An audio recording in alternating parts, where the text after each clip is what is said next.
Halo, perkenalkan nama saya Dewi Silya dari kelas C12 dengan NIM 221118122, Program Studi Pendidikan Guru Sekolah Dasar, Universitas Kristen Indonesia Toraja. Di sini saya akan menceritakan sebuah dongeng yang berjudul Burung Ajaib.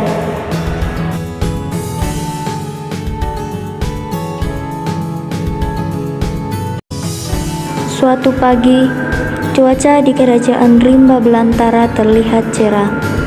Penghuninya adalah binatang dari berbagai jenis yang berperilaku seperti manusia. Setiap jenis binatang memiliki raja masing-masing. Pemegang kedudukan tertinggi adalah pemimpin agung yang dijabat oleh Raja Pelanduk. Sesuai dengan namanya, kerajaan itu terletak di kawasan hutan belantara yang dikelilingi lautan luas. Pohon-pohon besar berdiri kokoh di pinggir-pinggir negeri yang menjadi gerbang masuk ke kawasan kerajaan Rimba Belantara. Makin ke dalam makin pekat dan gelap oleh ribuan dedaunan. Negeri itu berbukit-bukit dan jarang didatangi manusia. Di belakang bukit sebelah barat, rombongan rusa yang dipimpin rajanya tengah merumput. Di atas pohon-pohon besar, sekawanan monyet bergelantungan tengah makan buah-buahan. Begitu pula burung-burung ikut merubung pohon senduru yang tengah berbuah. Sementara di bawah pohon, pasukan singa tengah bermalas-malasan. Setelah memegang tampukan kekuasaan, Raja Pelanduk berhasil menyelesaikan konflik antar bangsa binatang di kerajaan Rimba Belantara yang sangat luas itu. Misalnya, konflik antara bangsa semut dan gajah, konflik serigala dengan kambing, serta konflik kera dengan singa. Semua persoalan dalam kerajaan itu satu persatu bisa diselesaikan dengan baik. Dengan kecerdikannya sebagai pemimpin agung, Raja Pelanduk bisa memecahkan setiap persoalan yang muncul di kerajaannya. Dengan kebijaksanaannya, semua persoalan ditangani dengan baik. Walaupun dia bersikap baik, dia tidak segan-segan bersikap tegas jika keadaan mengharuskan seperti itu. Dia pun bisa bersikap menghibur jika suasananya cocok untuk itu. Gambaran Pelanduk yang cerdik, bijaksana, tegas, dan lucu benar-benar sesuai dengan kenyataannya. Untuk itu, Raja Pelanduk atau pemimpin agung terkenal di seluruh negeri dan mendapat kepercayaan penuh dari rakyatnya, bangsa binatang. Karena adanya sebuah masalah di kerajaan itu, maka seluruh raja para binatang akan bermusyawarah mengenai seluruh kebutuhan demi kelangsungan kehidupan di kerajaan. Sebelum sampai pada waktu yang ditentukan untuk bermusyawarah, Raja Pelanduk pergi seorang diri ke wilayah kerajaan dengan cara menyamar. Dia tidak mau diketahui siapapun bahwa dirinya tengah mendata wilayah mana yang rawan pangan dan wilayah mana yang tanahnya sudah tidak subur lagi. Makin hari perkembangan di negeri itu makin mengkhawatirkan. Penambatan penduduk Rimba Belantara meningkat pesat. Sementara itu, tumbuh-tumbuhan pun tidak berbuah sebagaimana biasanya. Hukum rimba sedikit demi sedikit berlaku kembali. Siapa yang kuat, dialah yang menang. Hal inilah yang ditakutkan oleh kebanyakan binatang kecil yang tidak memiliki kekuatan fisik. Hari yang ditentukan itu pun tiba. Pagi-pagi sebelum matahari terbit, para raja binatang sudah mulai sibuk mempersiapkan diri hendak berangkat. Sepagi itu, suara mereka sudah terdengar riuh. Perjalanan ramai dengan rombongan binatang yang menuju tempat musyawarah.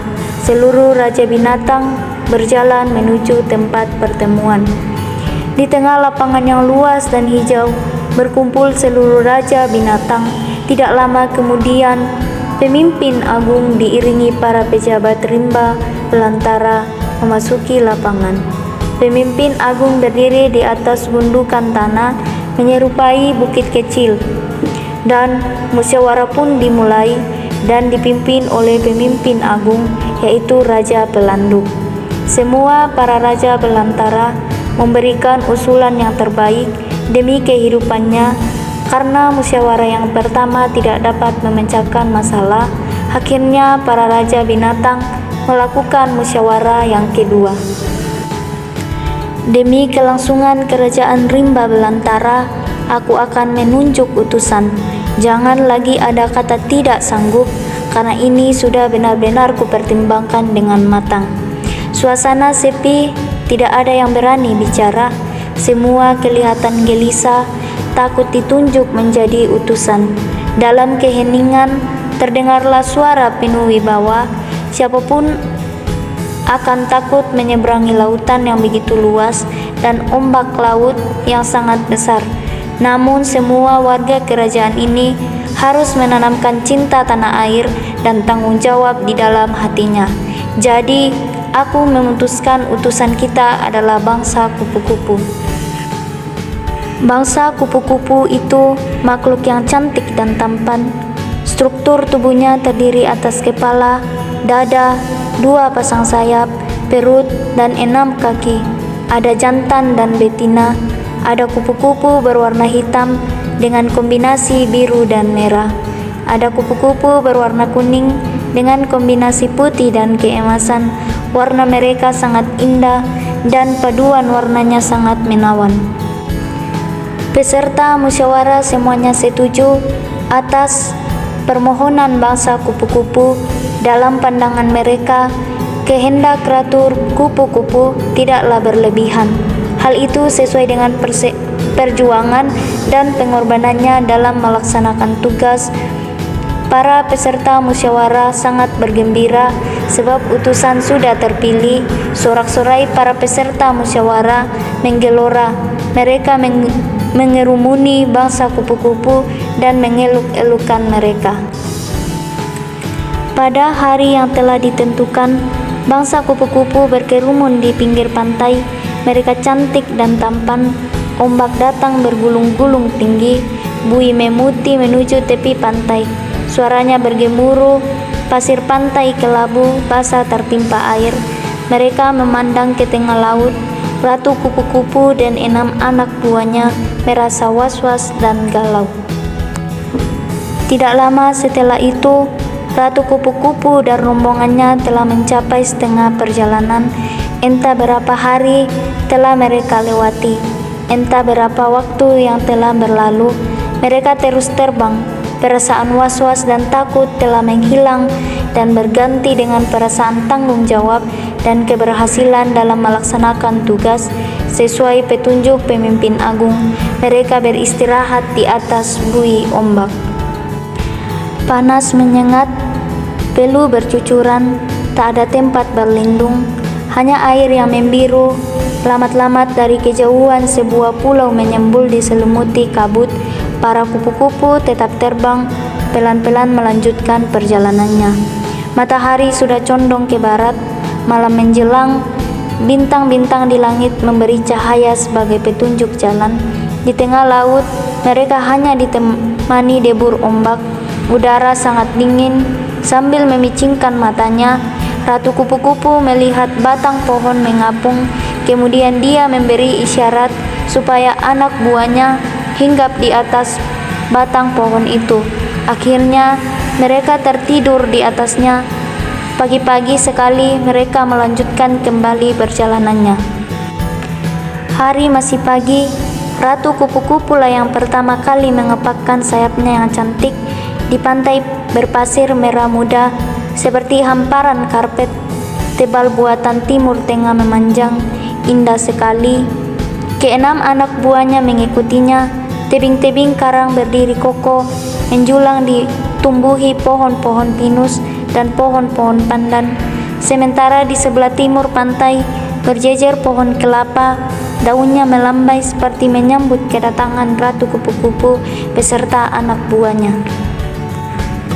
Mereka pun beristirahat sambil mengisap bunga-bunga di pinggir pantai.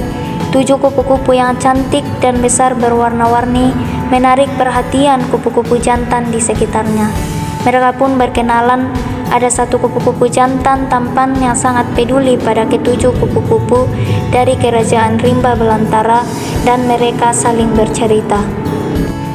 Menjelang siang, sahabat baru itu pun dengan sukacita mengantar Ratu Kupu-Kupu dan pasukannya ke Gunung Harapan. Sahabat baru itu berlaku seperti seorang pemandu wisata. Langit cerah, udara sejuk membuat mereka tidak terlalu kepanasan. Kedelapan kupu-kupu itu terbang dengan indahnya menuju puncak Gunung Harapan, dipandu oleh sahabat baru mereka yang ditemui di pinggir pantai. Setelah sampai di puncak Gunung Harapan, sahabat baru itu langsung memberi salam kepada ketua adat Ranggam Tutup.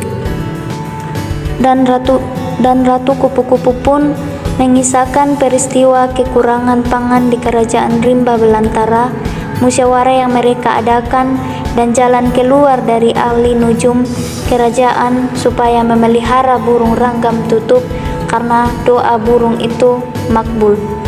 Setelah menginap satu malam, Ratu Kupu-Kupu beserta anak buahnya akhirnya mohon pamit kepada ketua adat Ranggam Tutup, sahabat baru mereka, dan binatang yang ada di sekitar tempat ketua adat.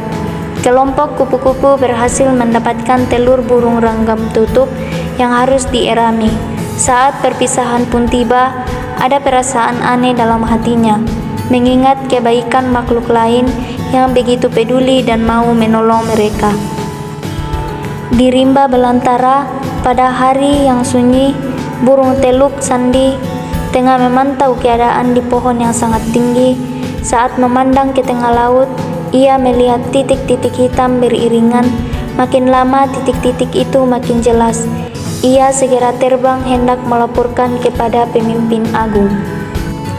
Semua penghuni kerajaan rimba belantara datang ke tepi pantai untuk menyambut kedatangan Ratu Kupu-Kupu beserta anak buahnya. 7 titik hitam dari tengah laut makin mendekat. Sosok ketujuh kupu-kupu itu pun makin jelas. Semua binatang di daratan berharap cemas. Mereka bertanya-tanya dalam hatinya, apakah para kupu-kupu berhasil melaksanakan tugas? Dan mereka semua pun bergembira. Semua binatang menahan napas. Wajah mereka pucat pasi karena telur yang dibawa meluncur jatuh ke rumpun pohon salak yang penuh dengan duri. Untunglah telur itu tidak pecah.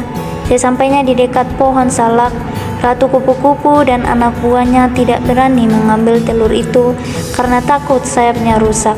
Warga rimba belantara bingung dan bertanya-tanya bagaimana caranya mengambil telur dari rumpun pohon salak itu. Dan Raja Tupai pun memberikan diri untuk mengambil telur itu.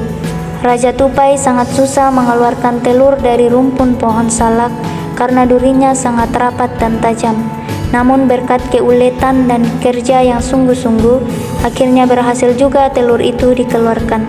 Setelah telur berada di hadapan warga rimba belantara, mereka mengambil kembali kebingungan siapa yang akan mengeraminya sampai telur itu menetes. Warga rimba belantara menunduk, merasa bersalah, tetapi tetap saja tidak ada yang mau mengajukan diri. Pada akhirnya, mereka menyetujui pengundian tersebut. Dari hasil undian itu, terpilihlah Bulung Ketinjau atau Murai. Mulanya ia keberatan, tetapi setelah dibujuk dan diceritakan beratnya perjuangan para kupu-kupu untuk mendapatkan telur itu, Ketinjau pun mau. Selama berbulan-bulan, burung Ketinjau mengerami telur burung Ranggam Tutup. Saat fajar menyingsing, langit terlihat cerah, udara sejuk, dan angin berhembus perlahan. Dari dalam sangkar terdengar sebuah bunyi, anak burung keluar dari dalam telur. Anak burung itu menggerak-gerakkan kepala dan sayapnya, matanya bergerak-gerak melihat di sekelilingnya. Semua warga rimba belantara yang menyaksikan bersorak kegirangan. Hanya burung Ketinjau saja yang tidak bergembira karena kedua kakinya tidak dapat diluruskan dan tidak dapat dilangkahkan seperti biasanya. Ia hanya bisa meloncat-loncat, akan tetapi ia tidak bersedih. Rasa lelah dan rasa sakit sudah terobati dengan kehadiran burung ranggam tutup. Ia bahagia karena sudah bisa menolong burung ranggam tutup. Hingga sekarang kaki burung ketinjau tidak bisa tegak. Pengorbanan dan jasa burung ketinjau untuk kelangsungan kerajaan rimba belantara sangatlah besar. Waktu berjalan dengan sangat cepat. Bayi burung itu pun kini sudah menjadi anak burung. Ia mulai belajar terbang, sayapnya mulai dikepak-kepakkan hingga kakinya terangkat sedikit demi sedikit. Kemudian kakinya turun kembali, ia juga sudah pandai berbunyi. Tut, tut, tut, tut, burung ranggam tutup berbunyi. Pada pagi yang cerah, kicauan burung ranggam tutup terdengar merdu. Semua penghuni kerajaan rimba belantara menarik nafas lega. Mereka bersemangat kembali untuk bekerja keras mengurusi hutan, rumah, dan ladang. Tidak lama setelah ranggam tutup berbunyi, di kerajaan rimba belantara terjadi perubahan yang sangat drastis. Hujan turun menyuburkan tanah, tumbuh-tumbuhan menghijau kembali, bunga-bunga bermekaran mewangi, buah-buahan melimpah, hasil panen melebihi dari yang dibutuhkan. Kupu-kupu berkejar-kejaran di atas bunga yang bermekaran. Burung-burung pun bernyanyi riang gembira, dan tupai melompat-lompat di batang pohon. Berkat burung ketinjau dan kerjasama warga rimba belantara terhadap kerajaan rimba belantara, kesusahan dan kekurangan pangan sudah teratasi. Warga kerajaan rimba belantara kembali sejahtera. Seluruh binatang hidup dengan damai. Peristiwa ini memberikan pelajaran yang sangat berharga kepada seluruh warga kerajaan rimba bahwa mereka harus saling tolong-menolong dan rela berkorban demi kepentingan bersama.